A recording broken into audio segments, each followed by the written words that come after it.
Padre Celestial, este día nos unimos a los ángeles para tributarte esta honra y gloria que tú te mereces. Nos unimos a las huestes celestiales para homenajear tu nombre, porque este día es un día especial, donde te recordamos como nuestro Creador, como el que ha hecho todo lo que existe y el que es digno de ser adorado. Amén. Por eso en este momento hemos doblado las rodillas, reconociendo tu grandeza y admitiendo que nosotros, la verdad, delante de tu presencia, somos indignos y nos humillamos delante de ti. Pero Padre, lo que más rogamos ahora es que nuestro corazón sea humillado, para que de esa manera tú lo puedas ministrar, depositando la palabra que necesitamos para nuestra vida y enseñándonos tú el camino que debemos seguir. Nos encomendamos en tus manos y te suplicamos que en este servicio no te perdamos de vista, que nos mantengamos siempre con nuestros ojos puestos en ti, con nuestros pensamientos puestos en ti, que no divaguemos y así, Señor, ser edificados. Te lo pedimos en el nombre de Jesús. Amén. Amén. Este día, en el seminario profético, la revelación de Jesucristo, en su tema ya número 43, nosotros vamos a mirar que el diablo está deseoso de ser adorado. Pero nosotros adoramos al Cordero, ¿sí o no? Nosotros adoramos al Cordero. Pero este enemigo quiere y ha querido todo el tiempo robarle la adoración al Cordero. Por eso yo considero este tema como una advertencia de parte de Jesús para todos nosotros, para que no nos robe el enemigo esa adoración que merece solo el Señor. Y me gustaría que ustedes vean cómo Jesús nos va a presentar esto para que no seamos engañados. Yo quisiera que reflexionáramos en la pregunta que viene a continuación. Y es, ¿quiénes adorarán a la bestia y a su imagen?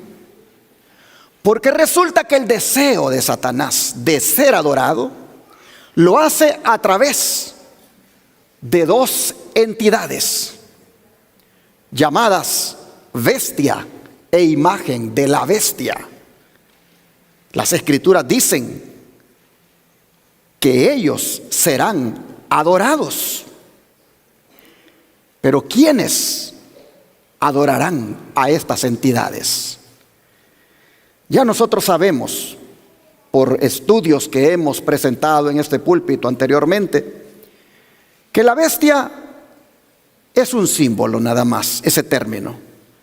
Es un símbolo del papado.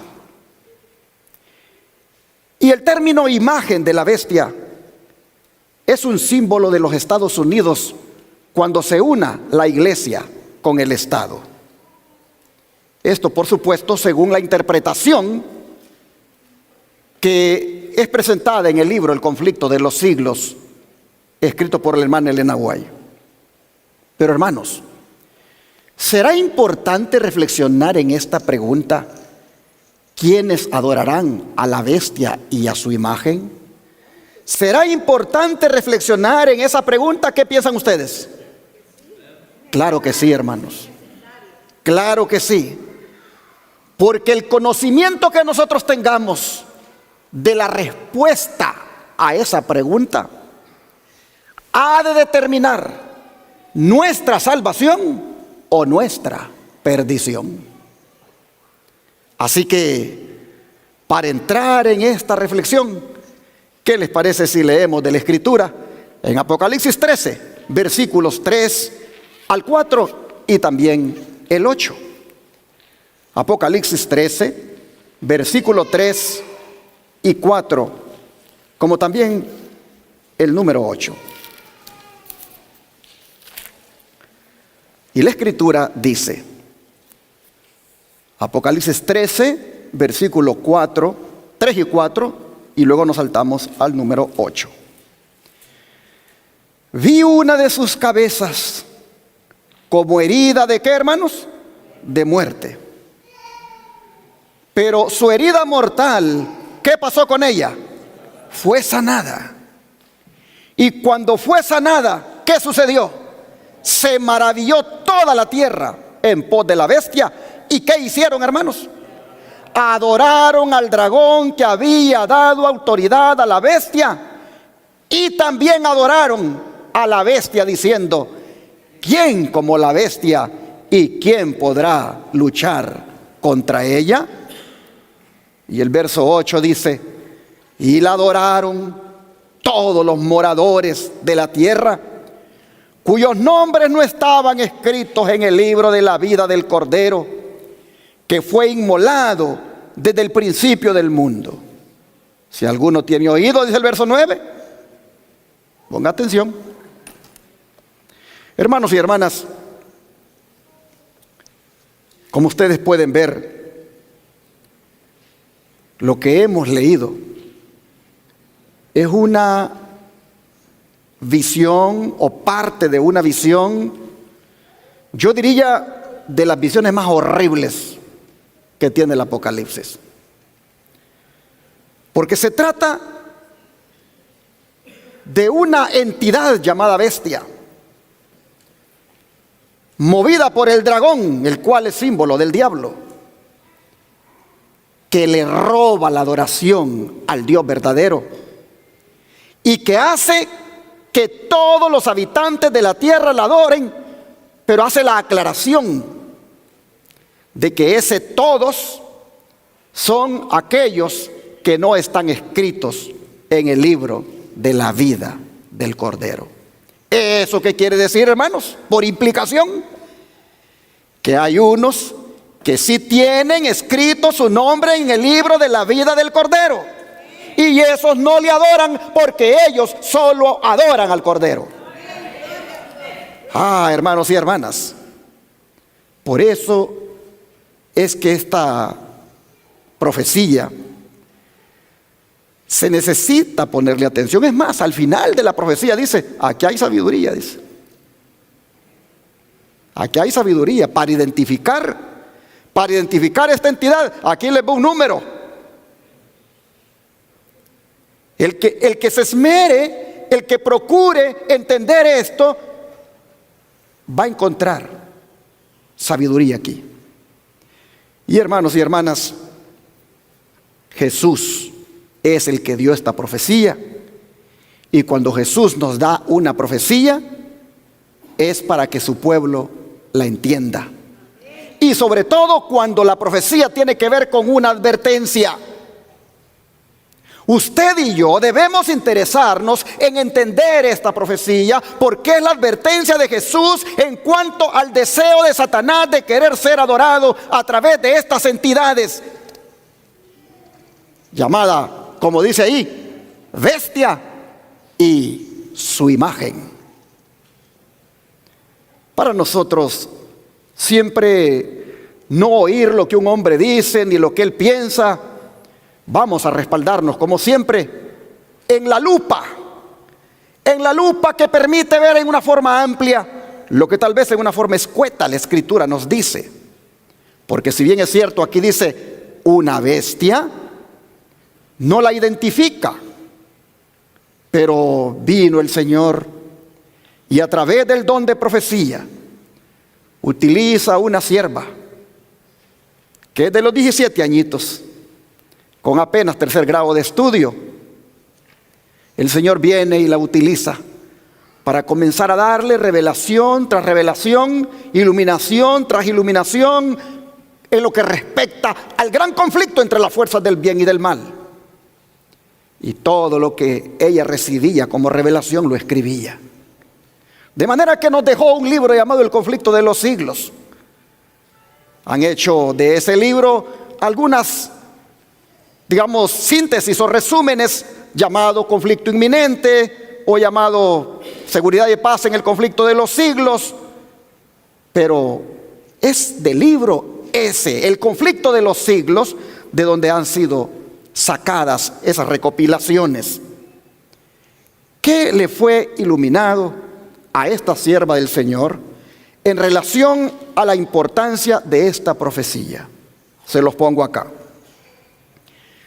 En el manuscrito liberado número 14, en las páginas 91 a la 92, dice: el capítulo 13 de Revelaciones, o sea, de Apocalipsis, presenta un poderío que habrá de asumir prominencia. ¿En qué tiempo, hermanos? En los últimos días. A ver, el poder que habrá de asumir prominencia será ¿para cuándo? Para los últimos días. Y dice esta mensajera: entiendan todos que fue Cristo, el capitán de los ejércitos del Señor, quien dio estas visiones a Juan. Juan no se le antojó escribir estas cosas que parecen hasta horribles en relación con este poder, sino que fue Jesús quien se las dio para advertir a la iglesia.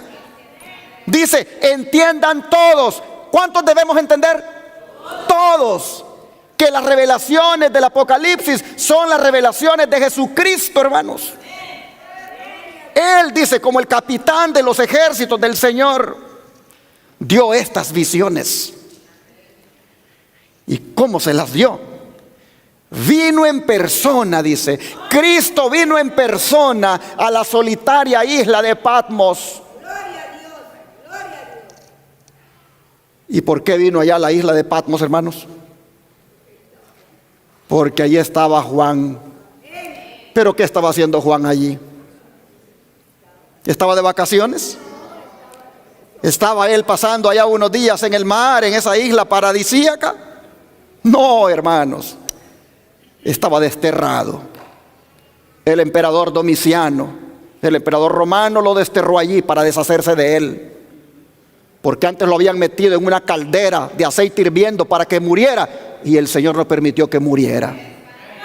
Dijeron: este hombre no podemos deshacernos de él. Entonces mandémoslo, desterrémoslo allá a una isla solitaria, allá donde están los peores criminales, allá mandémoslo. Y allá estaba Juan. Y un día del Señor, dice, el sábado, él contempló a Jesús. Y ese sábado, hermanos, ese sábado Jesús le dio todas estas revelaciones. Así que vino, dice, en persona a la solitaria isla de Patmos y le mostró a Juan las cosas que serían, cosas que eran de la más alta importancia. ¿Para quién? Para su pueblo. Él, dice, Jesús veló su propia gloria. Este mensaje ha de llegar al pueblo de Dios. ¿De qué manera? Directo, sonoro y limpio de toda mezcla de sabiduría y tradición humana. El mensaje, hermanos y hermanas, que tiene que ver con Apocalipsis, con las revelaciones de Jesucristo, debe ser llevado al pueblo de Dios, debe ser dado directo, sonoro y limpio de toda mezcla de sabiduría y tradición humana. Así que, hermanos y hermanas, lo que hemos leído en Apocalipsis 13 es sobre un poder que asume la prominencia en los últimos días. O sea, hermanos y hermanas, la bestia de Apocalipsis 13, la que sale del mar, no es un animal, sino un poder religioso que Jesús quiere que conozcamos su manera de proceder. El conflicto de los siglos le pone nombre, lo identifica y dice así, página 492, conflicto de los siglos: En el capítulo 13, dice versículos 1 al 10, se describe otra bestia parecida a un leopardo, a la cual el dragón dio su poder y su trono y grande autoridad. Este símbolo, como lo han creído la mayoría de los protestantes, representa ¿a quién, hermanos? Al papado, el cual heredó el poder y la autoridad del antiguo imperio romano. Se dice de la bestia parecida a un leopardo, que le fue dada una boca que hablaba grandes cosas y blasfemias, y abrió su boca para decir blasfemias contra Dios, para blasfemar su nombre y su tabernáculo, y también a los que habitan en el cielo. Y le fue permitido hacer guerra contra los santos y vencerlos, y le fue dada autoridad sobre toda tribu, pueblo, lengua y nación. Esta profecía, dice, es casi la misma que la descripción del cuerno pequeño en Daniel 7, y se refiere sin duda ¿a quién? Al papado.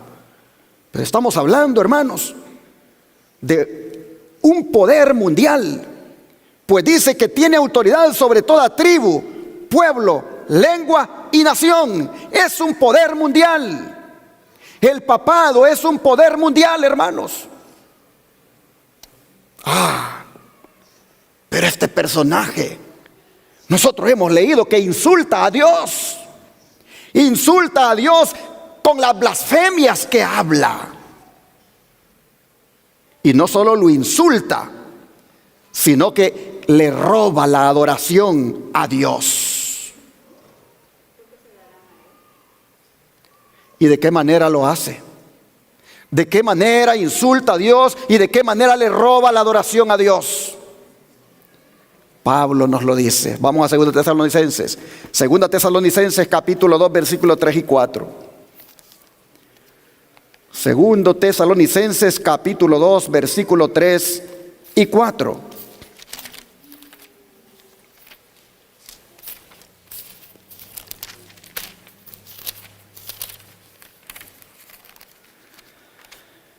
Y la Escritura dice: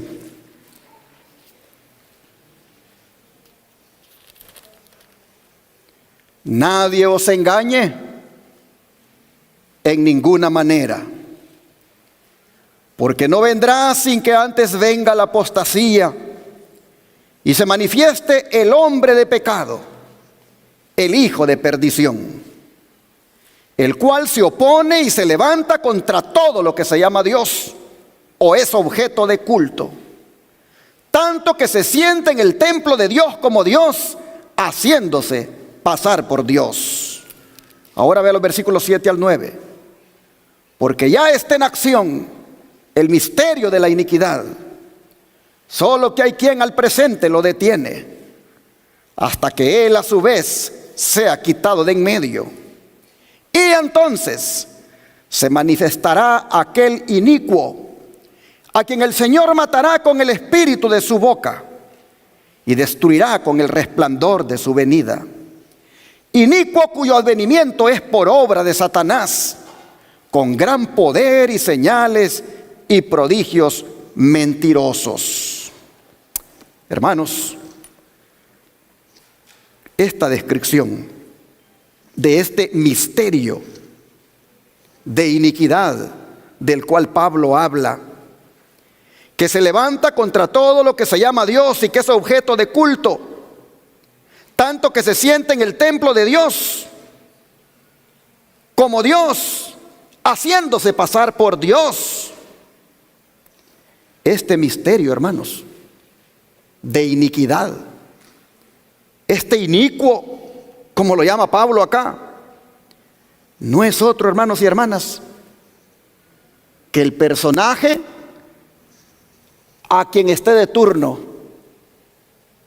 en su tiempo, porque al fin y al cabo es una institución. Es una institución llamada el papado. Y quien esté a la cabeza de esa institución, hermanos y hermanas, está prácticamente descrito aquí su proceder en esta escritura que hemos leído de 2 Tesalonicenses 2, 3 al 4 y 7 al 9. ¿Por qué decimos que es Él? ¿Por qué decimos que es el papado el que se levanta contra Dios y que se hace pasar por Dios? ¿Por qué decimos eso? Hermanos y hermanas, por las pretensiones que él ha asumido tener en el campo religioso. Le voy a poner unas declaraciones aquí de lo que esta institución llamada el papado pretende tener en el campo religioso, y cómo se miren esas pretensiones que sustituye a Dios, usurpa a Dios y ocupa el lugar de Dios. Mire esta, por ejemplo. En la encíclica acerca de los deberes principales del cristiano como ciudadano del 10 de enero de 1890, el Papa León XIII dijo lo siguiente: el principal maestro de la Iglesia es el pontífice romano. Para llegar a la uniformidad de pensamiento, es necesario subyugarse completamente a la voluntad del pontífice romano y de la Iglesia y obedecerle como si fuese Dios mismo.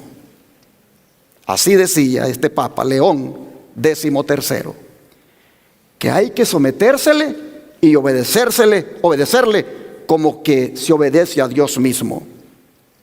Pero luego vean esta declaración del 20 de junio de 1894 del mismo Papa León XIII. Nosotros los papas tomamos en este mundo el lugar del Dios omnipotente. Pero vea todavía esta otra declaración. Se hace llamar el Santo Padre, el Sumo Pontífice y el Vicario de Cristo. En otras palabras, usurpa al representante de Cristo aquí en la tierra, el cual es el Espíritu Santo. Porque la palabra vicario es representante. Él, al arrogarse el título de vicario de Cristo, está, repito, usurpando al Espíritu Santo, quien es verdaderamente el único representante de Cristo aquí en la tierra. Oh, hermanos, pero ¿qué significa esto de que Él es el representante de Cristo? Dejemos que ellos mismos nos digan a qué se refieren con eso. Miren en un concilio vaticano lo que se dijo acerca del papado. El Papa es el juez supremo de la ley de la tierra. Él es el vicegerente de Cristo. Y no es solo un sacerdote para siempre, sino que es también el Rey de Reyes y Señor de Señores. Ahí está la fuente. Usted puede buscarlo ahí en el internet. Ahí está la fuente donde es tomado lo que se piensa del papado. Y él no lo niega. Él no sale desmintiendo. No, miren, están exagerando. No, él acepta todo esto. Pero vean esta otra. El Papa San Pío X dijo: el Papa no es simplemente el representante de Jesucristo. Por el contrario, Él es Jesucristo mismo, bajo el velo de la carne, y por medio de un ser común a la humanidad, continúa su ministerio entre los hombres. ¿Habla el Papa? Es Jesucristo quien está hablando. ¿Enseñó el Papa? Es Jesucristo quien enseña. Así, hermanos y hermanas, decía el Papa San Pío X en el año de 1895, prácticamente haciéndose pasar por Cristo. Por eso es que se le llama el anticristo, porque todas sus prerrogativas, todas sus pretensiones son prácticamente contrarias a Cristo. Pero su osadía llega tan lejos al ordenarle a Cristo que baje a hacerse presente en la misa. Pues vean lo que dijo el sacerdote David Pelan acerca de lo que sucede cuando se hace la misa. Nunca, dice el sacerdote, nunca invito a un ángel que baje del cielo para oír misa aquí. No es el lugar, dice, para los ángeles. La única persona en el cielo que le pido venir aquí es a Jesucristo. A Él le ordeno bajar. Él tiene que venir según mi voluntad. Tomé pan en mis dedos esta mañana y dije, este es el cuerpo y la sangre de Jesucristo y Él tiene que bajar. Esta es una de las cosas que debe hacer Él. Tiene que bajar cada vez que digo misa a mi voluntad. Y cuando lo hago, Cristo tiene que obedecer. Así, hermanos y hermanas, ustedes pueden ver que el papado le da cumplimiento a las palabras del apóstol Pablo cuando dice, ese es un misterio de iniquidad que se hace pasar por Dios y que se pone de tal manera que lo adoren como Dios. Oh, hermanos, pero si hay algo donde se ha levantado contra Dios, que es objeto de culto verdadero, si hay algo en lo cual se ha levantado contra Dios, es en lo siguiente que menciona el libro El conflicto de los siglos. El gran apóstata había logrado ensalzarse a sí mismo sobre todo lo que se llama Dios o es objeto de culto. Se había atrevido a alterar el único precepto de la ley divina que señala de un modo infalible a toda la humanidad al Dios viviente y verdadero. ¿Cuál es ese mandamiento, hermanos? El mandamiento del sábado, ese precepto. En el cuarto mandamiento, Dios es dado a conocer como el creador de los cielos y de la tierra, y distinto por lo tanto de todos los dioses falsos. Como monumento conmemorativo de la obra de la creación, fue santificado el día séptimo como día de descanso para el hombre. Estaba destinado a recordar siempre a los hombres que el Dios viviente es fuente de toda existencia y objeto de reverencia y adoración. ¿Por qué adoramos en sábado, hermanos? Porque estamos adorando al Dios que hizo los cielos, la tierra, el mar y todo lo que existe. Estamos adorándolo en este día, porque este es el día que se constituye en un monumento de la creación y donde se homenajea o se le da homenaje al autor de todo lo que existe. El sábado fue para eso que se ha dejado. Y Satanás, dice, se esfuerza por disuadir a los hombres de que se sometan a Dios y obedezcan a su ley, y por lo tanto dirige sus golpes especialmente contra el mandamiento que presenta a Dios como al Creador, es decir, el mandamiento del sábado. Los protestantes hoy alegan que la resurrección de Cristo en el domingo convirtió a dicho día en el día del Señor. Pero las Santas Escrituras en nada confirman este modo de ver. Ni Cristo ni sus apóstoles confirieron semejante honor a ese día, es decir, al domingo. La observancia del domingo como institución cristiana tuvo su origen en aquel misterio de iniquidad que hemos leído aquí en 2 Tesalonicenses 2:7. Ese misterio de iniquidad que ya había iniciado su obra, dice, en los días de Pablo, solo que estaba haciéndolo de una manera secreta, porque había algo que le impedía que completamente saliera a luz. Pero pregunta, ¿dónde y cuándo adoptó el Señor a este hijo del papado? Es decir, el domingo, para que se diga que es su día. ¿Qué razón válida puede darse en favor de un cambio que las Escrituras no sancionan? Pero el hombre de pecado ha intentado cambiar el cuarto mandamiento y ha introducido un día de reposo espurio, es decir, falso, para así mostrar, dice, su grandeza y el poder para exaltarse a sí mismo sobre todo lo que se llama Dios o es objeto de culto. Es decir, este poder le roba a Dios su día en el cual se le debe de adorar y le dice al mundo, este es el día, el domingo. Y de esa manera, hermanos y hermanas, como dice acá, Él se exalta a sí mismo sobre lo que se llama Dios y que es objeto de culto. al introducir ese falso día de reposo. Está llegando el momento, dice, de decidir entre el día de reposo que el hombre de pecado ha introducido y el día de reposo del Señor Dios, el séptimo día.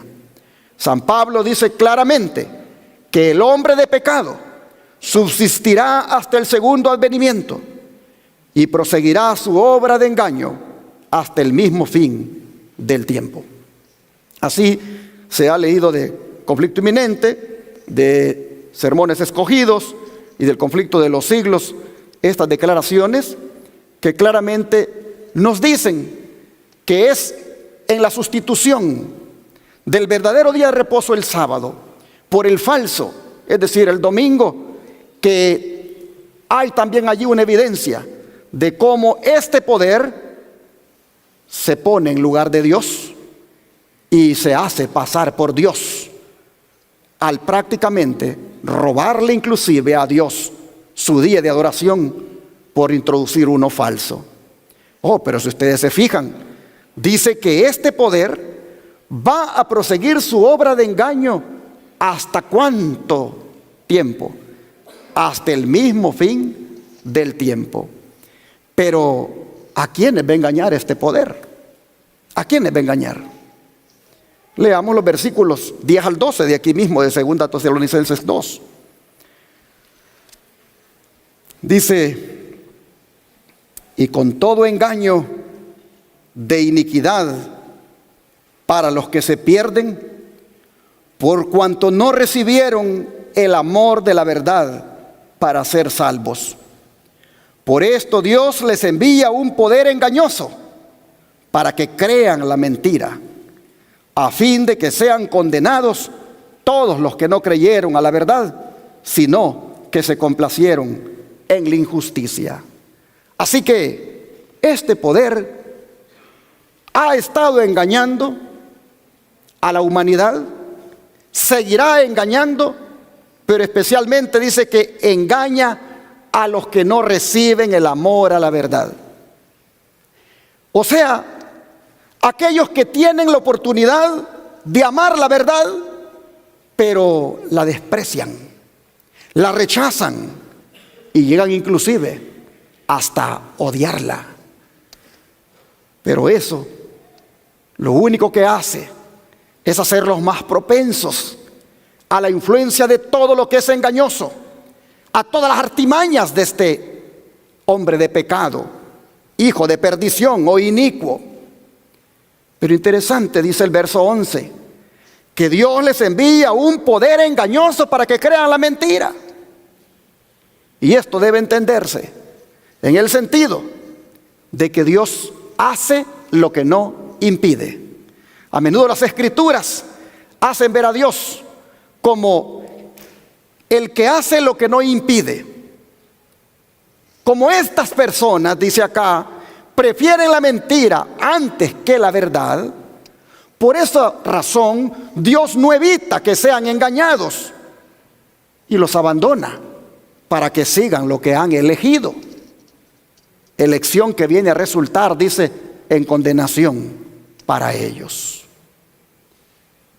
Por eso, hermanos y hermanas, debemos darle gracias a Dios por haber conocido la verdad. Debemos estar muy agradecidos con Dios porque esta verdad que por su gracia hemos conocido nos permite abrir los ojos y poder ver cómo las tinieblas en las que antes andábamos realmente tienen a la gran mayoría del mundo en esa ceguera que no pueden ver. Bendito sea Dios que nos reveló la verdad. Hermanos y hermanas, aquí el apóstol Pablo dice: los que habiendo conocido la verdad no la aprecian, no la aman, la rechazan y llegan al punto de hasta odiarla, dice, son dejados para que sigan en el engaño hasta que finalmente son condenados. Esto nos dice, hermanos, que lo que uno siembra, ¿eso qué cosa? Cosecha. ¿Te gusta la mentira? Entonces el engaño va a venir en gran cantidad y lo recibirás como que fuera verdad, pero es un engaño que te traerá a la perdición. Eso es lo que Pablo está diciendo en relación a lo que este hombre de pecado ha hecho con la humanidad y que millones de cristianos evangélicos le siguen sus pisadas en lo que pretende. Por eso yo he contado una ilustración y quizás la voy a repetir ahora, de un pastor de allá de mi país que me contaba que dos amigos, después que salieron de la escuela, que pasaron su tiempo allí juntos estudiando, eligió cada uno lo que iba a hacer en la vida. Uno de ellos se hizo pastor, se hizo ministro, y el otro se hizo sacerdote. Pero un día se encontraron y hablando le dice el sacerdote al amigo: ¿y entonces qué has hecho de tu vida? Bueno, dice, soy un pastor, me dedico a ministrar a las almas. Y le dice, ¿y de cuál iglesia? Y ya le dijo el nombre de la iglesia. Y le dice, ¿quieres que te diga una broma? A ver, le dice, que a ti, le dice, y a todos los pastores evangélicos, nosotros los sacerdotes los tenemos debajo de la planta de nuestros pies. Y el amigo le dice, ¿cómo así? Sí, le dice, ¿qué día guardas tú? Pues el domingo. Ah, ¿y por qué guardas el domingo? ¿Dónde está el mandamiento que te ordena guardar el domingo? ¿Sabes de dónde viene el domingo? ¿Quién lo introdujo en el mundo? ¿Quién ha metido que todo el mundo guarde el domingo? Nosotros, le dijo. Nosotros, nuestra iglesia católica. Por eso es que te digo que a todos ustedes los tenemos debajo de la planta de nuestros pies. ¿Sabes a quiénes son los únicos? Le dijo, que no tenemos debajo de la planta de nuestros pies. Son esos que guardan el sábado. A esos sí no tenemos debajo de la planta de nuestros pies, porque esos están guardando el verdadero día de descanso. Y cuando escuché esa anécdota dije yo, gloria a Dios porque guardo el sábado. Gloria a Dios porque conocí esta verdad. Gloria a Dios que el Señor me sacó de allí porque yo estaba ciego allí, guardando un día que no es el día de reposo. El Señor en su misericordia, cuando tenía 17 años de edad, el Señor me alcanzó con este mensaje. Y siendo un catequista de la Iglesia Católica, preparando niños para la primera comunión, allí el Señor me alcanza y me abre los ojos. Y a los 17 años yo empiezo a ver, ¿cómo? ¿Qué? Aquí dice sábado. Y entonces, ¿por qué yo voy a la iglesia el domingo? ¿Y por qué como catequista estoy preparando a estos niños para la primera comunión? Y comencé a hacerme preguntas. Y yo dije, debo de seguir investigando. Así que muy jovencito, a los 17, hermanos y hermanas, yo me bauticé. Y desde entonces, por la gracia de Dios, el Señor me ha ido revelando más luz y más luz. Y le doy gloria a Dios por la verdad. Usted ha sido bendecido, hermano, hermana, al haber conocido la verdad. Gloria a Dios. Mire, a los que les gusta el engaño y a los que cuando escuchan estas cosas lo que hacen es como mejor cerrarse los oídos y tapárselos y no querer oír y más bien ver cómo se ofenden. Tengan cuidado porque dice Pablo, ustedes que no tienen amor por la verdad, lo que les va a venir es un espíritu más grande de engaño al punto que los va a llevar a condenarse, les dice Pablo. Yo no sé cómo es que estos textos no se leen claramente, hermanos, en los púlpitos. Ahí andan allí apapachándolos con el amor, apapachándolos con esos temitas que les encanta, que los hace sentir bien, pero no les dicen la verdad. Y por eso hay un gran engaño. Bebiendo leche cuando lo que deberían de comer es ya tortilla dura, hermanos. Comida sólida, de esta que dice Pablo aquí. Hay un poder, dice Pablo, que está en secreto, en los días de él, en los días de él. Hay un poder que está en secreto, dice. Que hay alguien ahí que lo detiene y no lo deja salir, pero cuando sea quitado ese que está en medio va a salir, dice. Y esto es lo que va a hacer. se va a hacer pasar por Dios, va a pretender ser Dios, se va a sentar en el templo de Dios, y ya usted ha mirado todo lo que el papado pretende ser, donde prácticamente cumple lo que Pablo dijo. Pero aquellos, dice, aquellos que están siempre en ese engaño, dice Pablo, todavía van a recibir más engaño y más engaño, al punto de que terminarán siendo condenados. Y por eso el don de profecía, vea lo que dice en relación con esto. Los hombres, dice, no pueden rechazar impunemente las advertencias que Dios les envía en su misericordia. Un mensaje fue enviado del cielo al mundo en los días de Noé, y la salvación de los hombres dependía de la manera en que consideraran ese mensaje. Por el hecho de que ellos habían rechazado la advertencia, el Espíritu de Dios se retiró de la raza pecadora y ellos perecieron en las aguas del diluvio. Es decir, no quieren la verdad, entonces esto es lo que viene. Ejemplo de Noé. Mire este otro. En tiempos de Abraham, la misericordia cesó de rogar a los culpables habitantes de Sodoma, y todos, excepto Lot con su esposa y sus 2 hijas, fueron consumidos por el fuego enviado del cielo. ¿Por qué? Porque no quisieron oír las advertencias de Dios. Otro dice, tanto aconteció en días de Cristo. El Hijo de Dios declaró a los judíos incrédulos de esa generación: vuestra casa, les dijo, os es dejada desierta.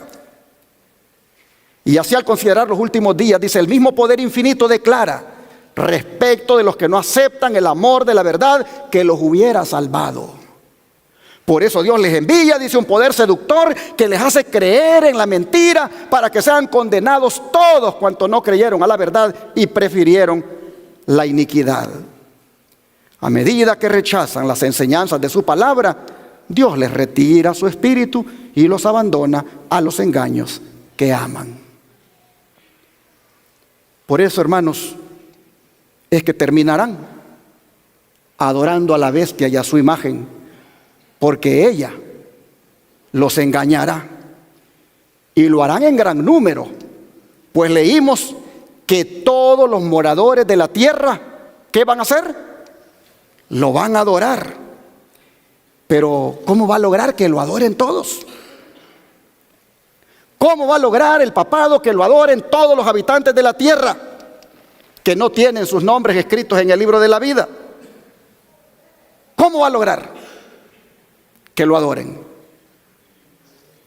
Lo va a lograr utilizando lo que siempre ha estado utilizando: la mentira y también la fuerza.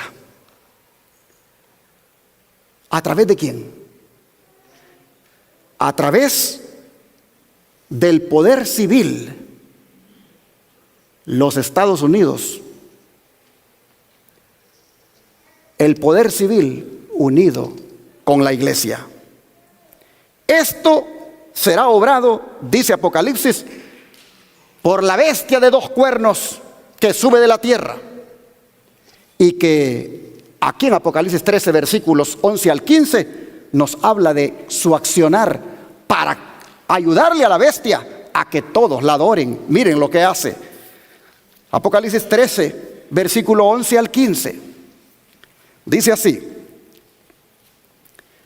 después vi otra bestia que subía de la tierra, y tenía 2 cuernos semejantes a los de un cordero, pero hablaba como dragón, y ejerce toda la autoridad de la primera bestia en presencia de ella, y hace que la tierra y los moradores de ella adoren a la primera bestia, cuya herida mortal fue sanada.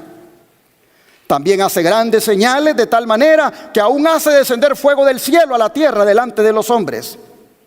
¿Y qué hace con esos milagros, hermanos? Engaña a los moradores de la tierra con las señales que se le ha permitido hacer en presencia de la bestia. Y manda a los moradores de la tierra que le hagan imagen a la bestia que tiene herida de espada y vivió.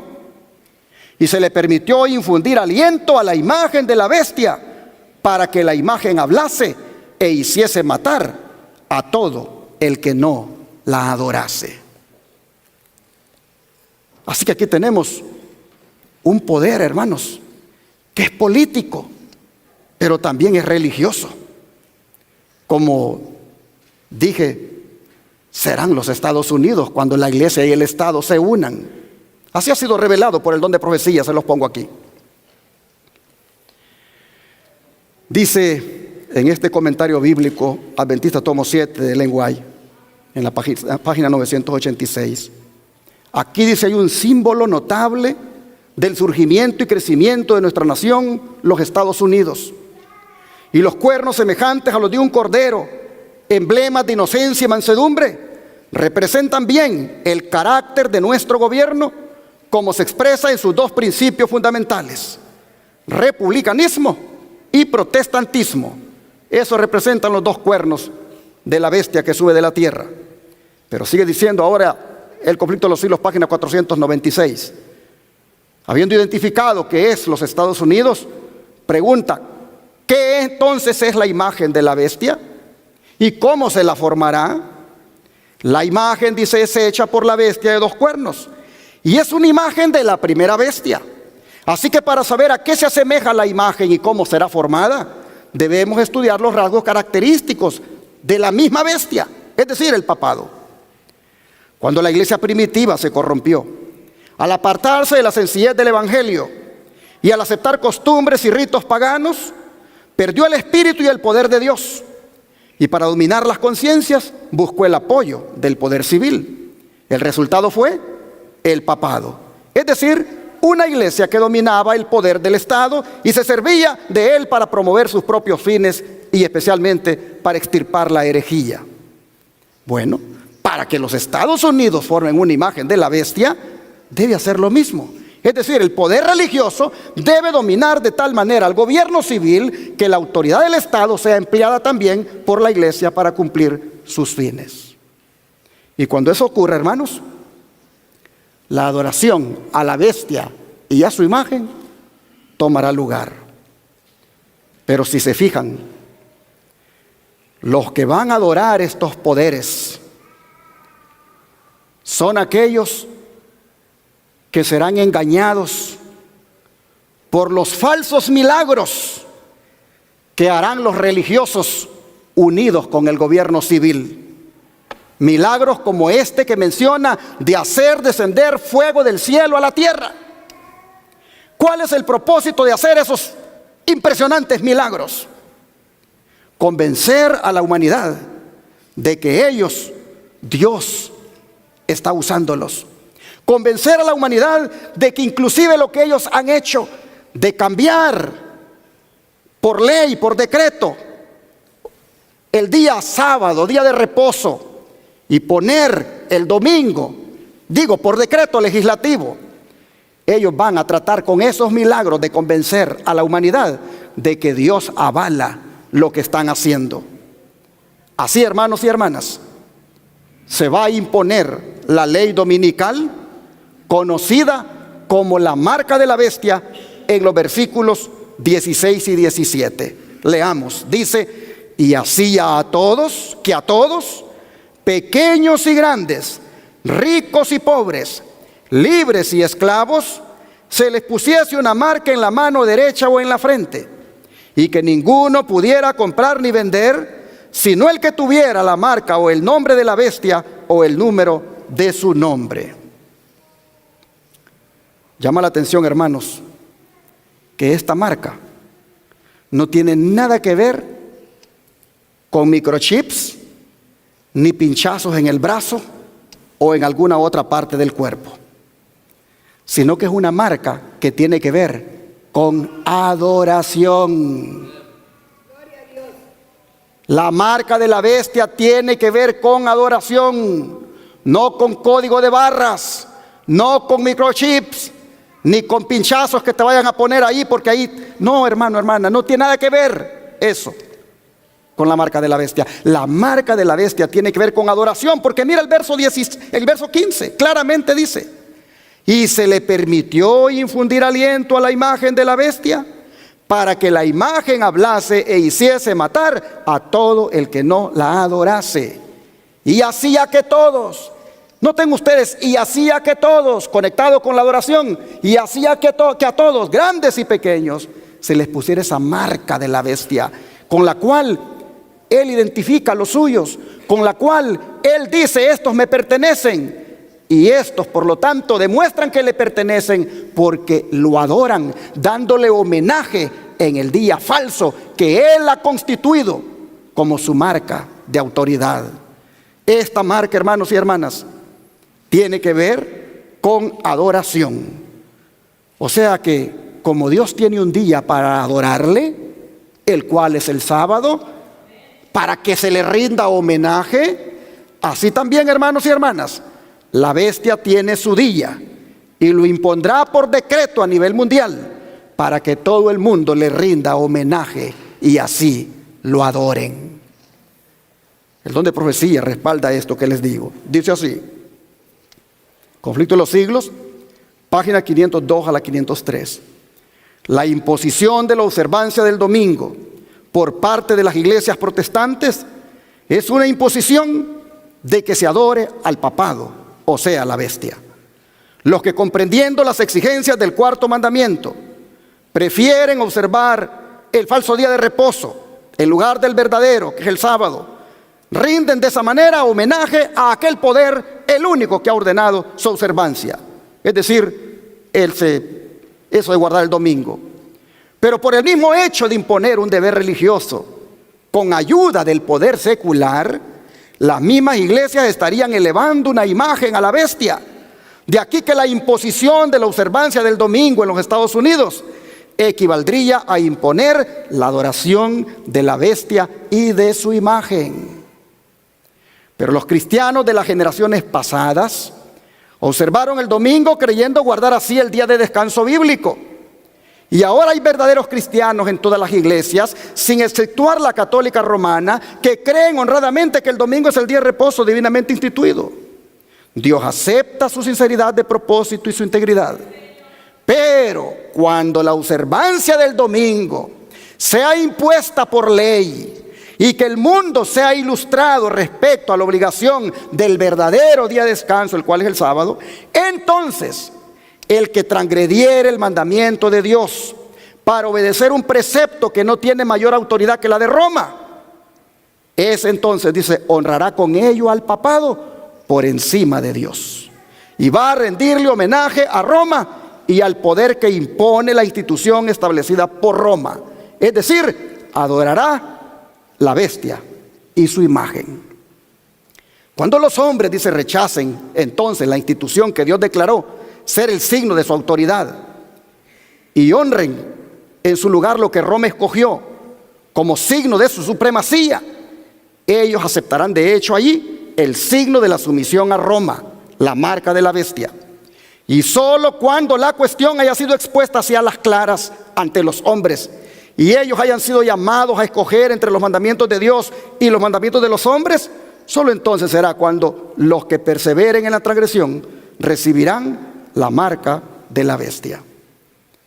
¿Qué tan lejos estamos de que eso ocurra? ¿Qué tanto hay de avances para que esto se dé? Bueno, mire lo que sigue diciendo. Ya están en marcha, dice, preparativos. Y hay movimientos en acción que resultarán en hacer una imagen de la bestia. Se producirán acontecimientos en la historia de la tierra que cumplirán las predicciones de la profecía para estos últimos días. El Señor me ha mostrado claramente que la imagen de la bestia será formada antes que termine el tiempo de gracia, porque constituirá la gran prueba para el pueblo de Dios, por medio de la cual se va a decidir el destino de cada uno. Cuando las iglesias principales de los Estados Unidos, uniéndose en puntos comunes de doctrina, influyan sobre el Estado para que impongan los decretos y las instituciones de ellas, entonces la América protestante habrá formado una imagen de la jerarquía romana y la inflicción de penas civiles contra los disidentes vendrá de por sí sola. La iglesia romana emplea toda clase de estratagemas para extender su influencia y aumentar su poder, mientras se prepara para una lucha violenta y resuelta a fin de recuperar el gobierno del mundo, restablecer las persecuciones y deshacer todo lo que el protestantismo ha hecho. El catolicismo está ganando terreno en todas direcciones. Conflicto de los siglos, página 553, y otros libros más que cité, que aparecían acá, vienen hablando, hermanos, de esto, de cómo está de avanzado el movimiento para imponer la ley dominical, para de esa manera rendirle homenaje al papado y que todos los que acepten dicha marca de la bestia o ley dominical, entonces así la adoren. Pero interesante, dice cómo ha ganado terreno, en todas direcciones el catolicismo para que se pueda dar eso. Sí, hermanos, ha ganado la voluntad de todos, políticos, empresarios, financistas, académicos, religiosos, científicos, artistas, tecnólogos, sindicatos, organismos internacionales, magnates, etcétera, etcétera. A todos los tiene detrás de su agenda. Todos están a la orden. Aún los que lo critican terminan después yendo al Vaticano a decirle que si le pueden dar un beso, como lo hizo el recién electo presidente de Argentina, Javier Milei. Se llenó la boca ante las cámaras de televisión diciendo que el Papa es un diablo, que él es el espíritu del maligno, y apenas lo eligieron de presidente, tuvo una su visita por ahí a saber de quién, y ahí fue al Vaticano ahora a abrazarlo y a decirle que se le podía dar un beso, y las paces se hicieron, se reconcilió el hombre. Así, hermanos y hermanas, no cabe duda que el catolicismo está ganando terreno, como dice el conflicto de los siglos, en todas direcciones, y es cuestión de tiempo para que el mundo entero le adore a él, como también a su imagen, aceptando su marca. Solo, hermanos y hermanas, que los que van a adorarle son quienes, dice, los que no tengan su nombre escritos ¿en dónde? En el libro de la vida. Los que van a adorar, dice al papado, los que van a adorar a la bestia y a su imagen, son los que no tengan su nombre escritos en el libro de la vida. ¿En el libro de la vida de quién, hermanos? Del Cordero. El Cordero tiene un libro que se llama el libro de la vida, y ahí están anotados los que han aceptado el regalo que Él les da, como es la vida eterna. He llamado el libro de la vida porque es el libro de los vivientes, porque allí están anotados aquellos que viven para Cristo. Allí están anotados aquellos que han muerto al pecado y viven para Cristo. Pues Dios, dice la Biblia, que no es un Dios de muertos, sino de ¿qué? De vivos. El libro de la vida del Cordero. Cuando, hermanos y hermanas, nosotros venimos y aceptamos a Cristo, nuestros nombres son anotados en el libro de la vida del Cordero. Pero, ¿por qué razón es que la mayoría del mundo, dice la Biblia, que van a adorar a la bestia y a su imagen porque no estaban en el libro de la vida del Cordero? Pregúntate, hermano, ¿por qué no están en la vida del Cordero la mayoría del mundo? Cuando adoran a la bestia y a su imagen, ellos allí lo único que están haciendo es mostrando que no pertenecen a Dios. Porque los que están en el libro de la vida del Cordero son los que pertenecen a Dios. Y usted dirá, ¿pero cómo? Millones de cristianos han aceptado a Cristo. Millones de cristianos han aceptado a Cristo como el Cordero de Dios que les quita el pecado del mundo. Y por lo tanto podrá decir alguien, ¿cómo es posible que van a adorarle por no estar anotados en el libro de la vida? Entonces, ¿están anotados o no están anotados los que han aceptado a Cristo? Bueno, hermanos, es que no se trata de una aceptación nominal, de que porque yo digo que lo he aceptado. La aceptación de Cristo debe ser en toda su dimensión. Es decir, hay que aceptar a Cristo con todo y su plan de redención, con todo y su plan de salvación.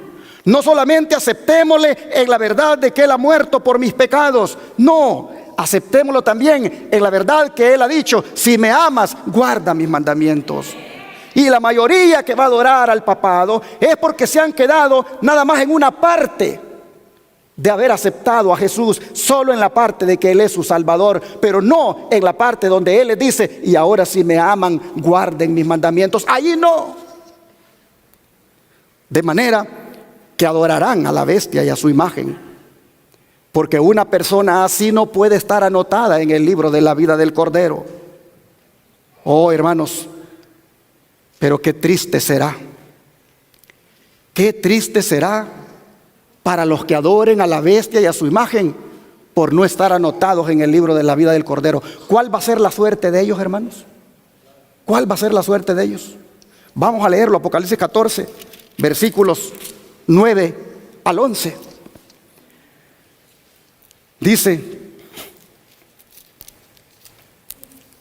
otro ángel, el tercer ángel, lo siguió diciendo a gran voz: si alguno adora a la bestia y a su imagen y recibe la marca en su frente o en su mano, él también beberá del vino de la ira de Dios, que ha sido vaciado puro en el cáliz de su ira, y será atormentado con fuego y azufre delante de los santos ángeles y del Cordero. Y el humo de su tormento sube por los siglos de los siglos, y no tienen reposo de día ni de noche los que adoran a la bestia y a su imagen, ni nadie que reciba la marca de su nombre. ¿Cuál será la suerte, hermanos, de los que adoren a la bestia y a su imagen? ¿Cuál será la suerte? Dice que será un tormento. Dice que será prácticamente algo, hermanos, desastroso en su vida. Estos beberán de la copa de la ira de Dios, hermanos. ¡Qué advertencia más solemne! A los que se plieguen a la bestia y a su imagen les va a tocar beber de la copa de la ira de Dios. ¿Cuándo? ¿Cuándo, hermanos? Capítulo 16 ahora, versículos 1 y 2. ¿Cuándo va a ser eso? Oí una gran voz que decía desde el templo a los 7 ángeles: id y derramad sobre la tierra las 7 copas de la ira de Dios. Fue el primero y derramó su copa sobre la tierra, y vino una úlcera maligna y pestilente sobre los hombres que tenían la marca de la bestia y que adoraban su imagen. Así que, hermanos y hermanas, el derramamiento de las plagas, que es de lo que trata este capítulo, será la manifestación de la ira de Dios para los que adoren a la bestia y a su imagen. Y vean dónde va a terminar, hermanos. Vean dónde va a terminar la bestia, la imagen y los que le adoren por no tener su nombre registrado en el libro de la vida. Vean dónde van a terminar. Capítulo 19, de aquí de Apocalipsis, capítulo 19 y versículo 20. Dice: y la bestia fue apresada, y con ella el falso profeta. Así es llamado la imagen de la bestia, falso profeta, por las señales, por los milagros mentirosos que hará al final de los días, para poder imponer la marca de la bestia y le crean que eso viene de Dios. Pues dice: la bestia fue apresada, y con ella el falso profeta, que había hecho delante de ella las señales con las cuales había engañado a los que recibieron la marca de la bestia y habían adorado su imagen.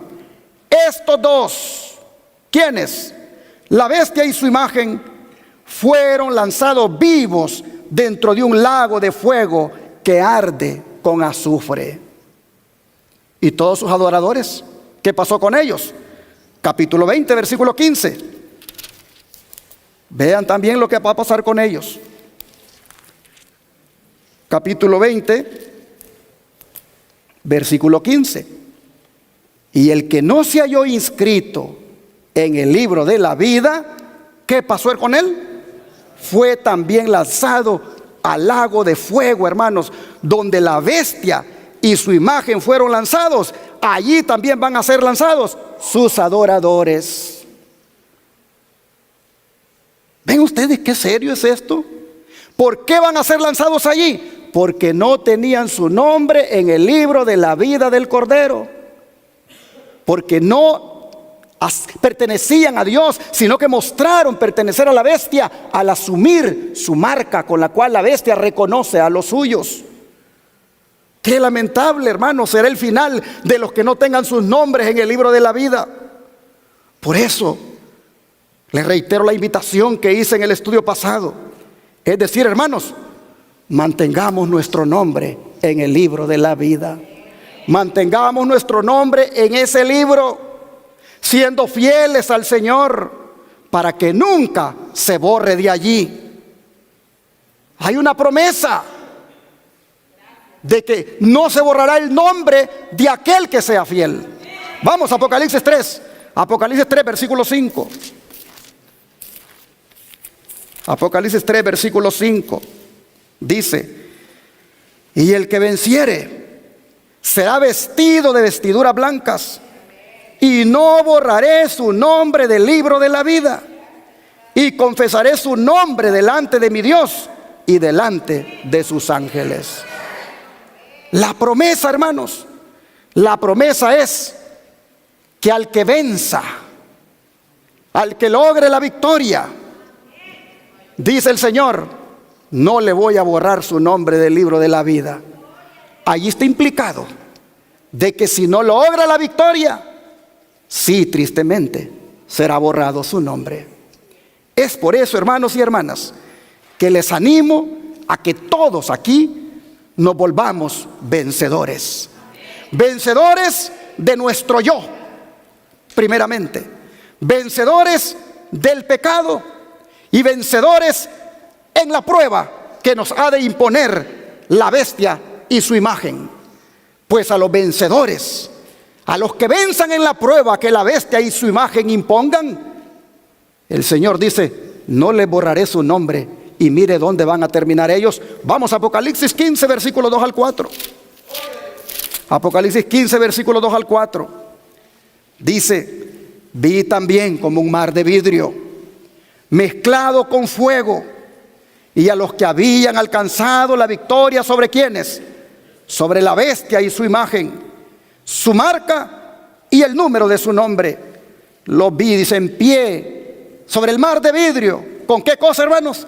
Con las arpas de Dios, cantando el cántico de Moisés, siervo de Dios, y el cántico del Cordero, diciendo: grandes y maravillosas son tus obras, Señor Dios Todopoderoso.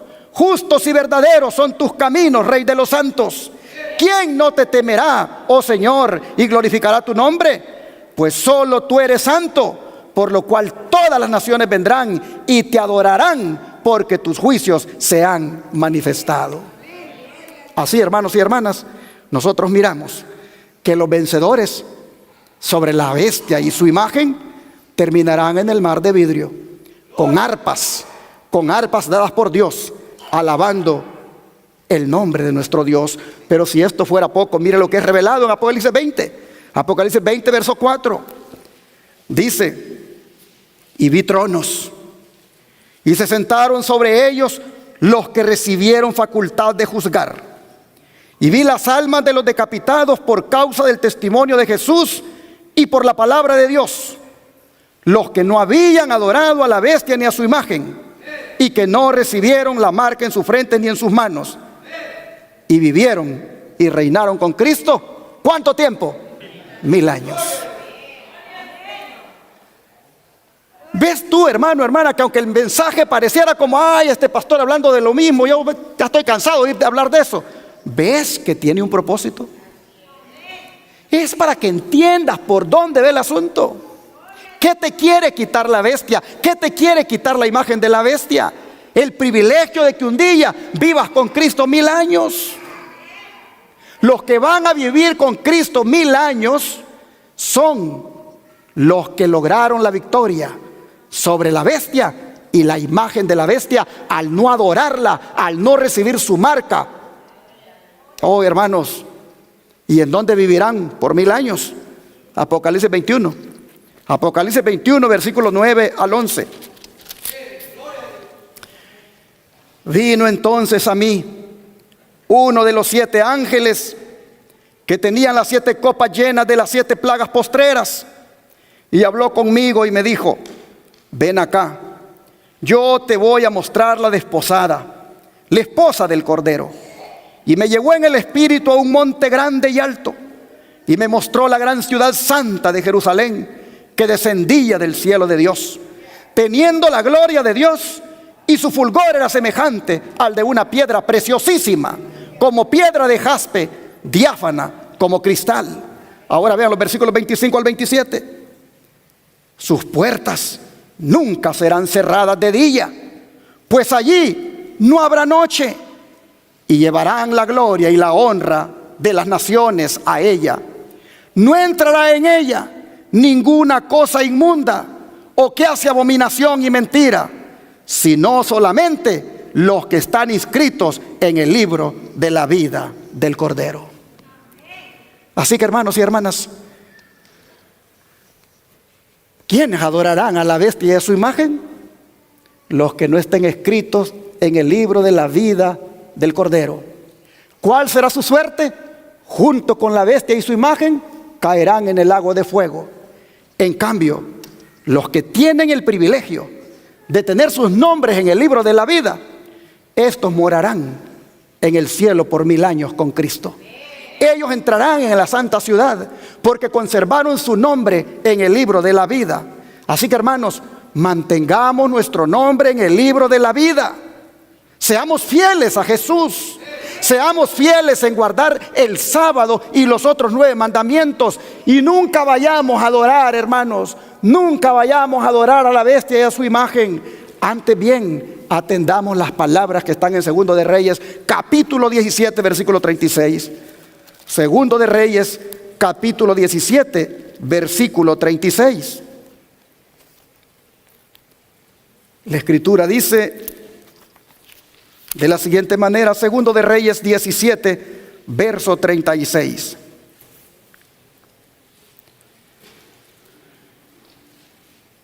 Mas a Jehová, que os sacó de la tierra de Egipto con gran poder y brazo extendido, a este temeréis y a este adoraréis y a este haréis sacrificio. ¿A quién debemos adorar, hermanos? A Jehová nuestro Dios. A este temeréis y a este adoraréis, y solo a este ofreceréis sacrificios. ¿Por qué a Él? Porque Él nos hizo a su imagen y semejanza. Porque Él cuida de nosotros las 24 horas. Porque Él vela por nosotros. Porque Él nos sustenta. Porque Él nos da techo. Porque Él nos da comida. Él nos da abrigo. Él, hermanos, vela las 24 horas del día por nosotros. Mientras estamos dormidos, Él pone ángeles que nos custodien. A Él y solo a Él debemos adorar.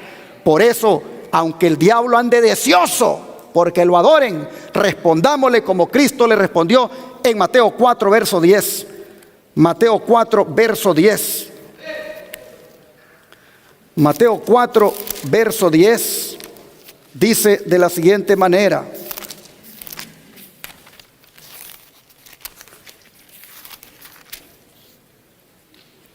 entonces Jesús le dijo: vete, Satanás, porque escrito está: al Señor tu Dios adorarás y a Él solo servirás.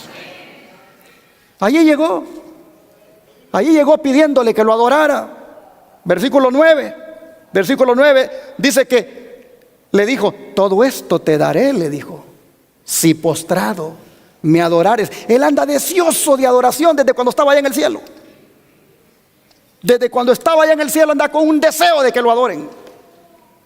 Y en los últimos días arrecia su estrategia con las entidades que Apocalipsis ha mencionado, como son la bestia y la imagen de la bestia. Él va buscando que la mayoría del mundo le adore.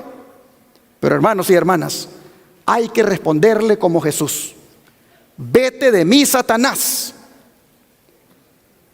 Vete de mí, Satanás, porque escrito está: al Señor tu Dios adorarás y a Él solo servirás. Pero póngale atención. ¿Cuándo fue que vino a pedirle que lo adorara? Cuando él estaba más cerca de Dios, cuando él estaba ayunando, cuando él tenía 40 días de no comer. Entonces llega y le dice: todo esto te daré si postrado me adorares. Oh, hermanos y hermanas, a nosotros también, cuando imponga la marca de la bestia, nos va a poner en una crisis donde no podremos, ¿qué cosa? Comprar ni vender. Pero entonces va a venir él allí y va a decir: bueno, todo esto que está en el supermercado te lo doy. Todo lo que se vende aquí lo puedes comprar, solamente que postrado me adores. Es decir, que recibas la marca de la bestia. Hermanos, en momentos de crisis es cuando Él viene a buscar, a pedir la adoración. Pero cuando la crisis apriete, hermanos, cuando la crisis nos llegue y tenga que ver con la fidelidad a Dios o al papado, entonces respondamos como Jesús: vete de mí, Satanás, porque escrito está: al Señor tu Dios adorarás y a Él solo servirás. Y cuando hayamos dicho eso, ¿qué va a pasar, hermanos? Mire lo que hicieron con Jesús. Dice entonces, versículo 11, que el diablo entonces le dejó. ¿Y quiénes vinieron? Vinieron los ángeles y le servían. Cuando usted y yo hagamos la misma decisión de Cristo ante las pretensiones satánicas de que lo adoremos, cuando usted y yo hagamos la misma decisión de Cristo, aunque la situación esté difícil, sepa que Dios va a mandar ángeles para que nos sirvan. Dios va a mandar ángeles para darnos de comer. ¿Quién le llevó de comer a Elías cuando estaba en la cueva? Un cuervo. Dios va a usar, hermanos, lo que sea para darnos de comer. Él ha dicho: tu pan y tu agua, ¿qué cosa? Estarán seguros. Ángeles vinieron y le sirvieron. ¿Cuándo vinieron los ángeles a servirle? Cuando Él dijo: vete, Satanás, al Señor tu Dios adorarás y a Él solo servirás. Entonces los ángeles vinieron. Y en aquella crisis, cuando el hambre ya estaba fuerte, vinieron y le sirvieron. Hermanos y hermanas, esto nos enseña que Dios siempre va a enviar a sus ángeles para auxiliar a sus hijos. Dios siempre va a enviar a sus ángeles para auxiliar a los que están escritos en el libro de la vida. Aquellos que eligen mantenerse en el libro de la vida antes que adorar a la bestia y a su imagen, a estos Dios les enviará sus ángeles para que les sirvan, así como fueron enviados para servirle a Jesús. ¿Cuántos lo creen, hermanos? Así es. Y todo aquel que lo crea va a ver las maravillas de Dios. Que Dios nos bendiga y seamos fieles a Jesús hasta el fin.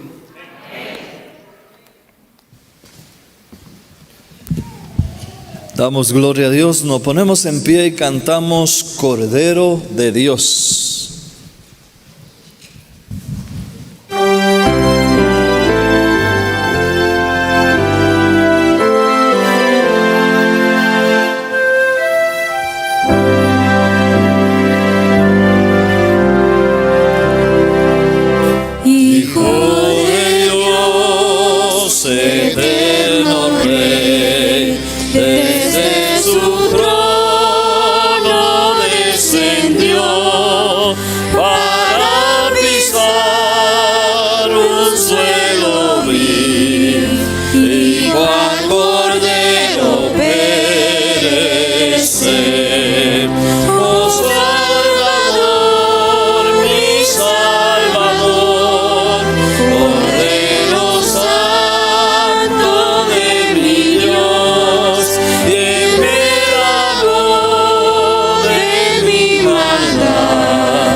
Oh mi Jesús, soy pecador, pero tu gracia me salvó. De hoy en más te seguiré. Soy tu Cordero, mi Señor. Oh Salvador, mi Salvador, Cordero Santo de mi Dios, que me lavó de mi maldad. Es el Cordero, mi Señor.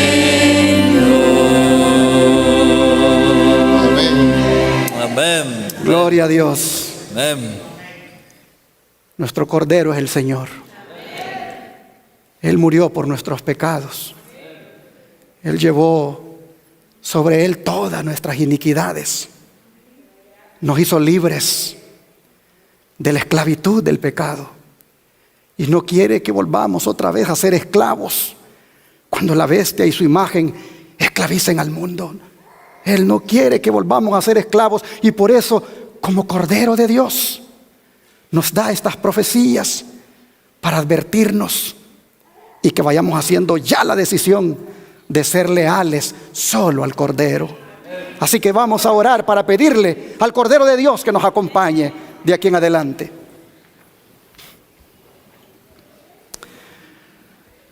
Padre Santo y Soberano, te agradecemos por hacernos ver con mucha anticipación las cosas que han de venir.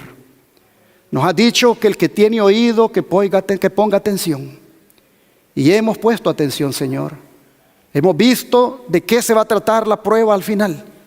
Se va a tratar de la adoración verdadera y la falsa. De dos entidades que demandarán adoración falsa. Y de ti, que siempre has pedido una adoración en espíritu y en verdad.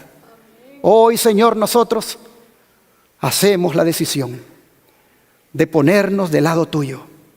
Y de que en ese día, cuando se tenga que hacer esa elección, elijamos mantenernos del lado tuyo. Oh Señor, sabemos que no será fácil, pero sabemos que si como Cordero de Dios estás con nosotros, vamos a lograr la victoria. Así que te pedimos que nos ayudes a ser leales al Cordero, que nos ayudes a ser seguidores del Cordero por donde quiera que va, de manera que podamos tener su sello de protección.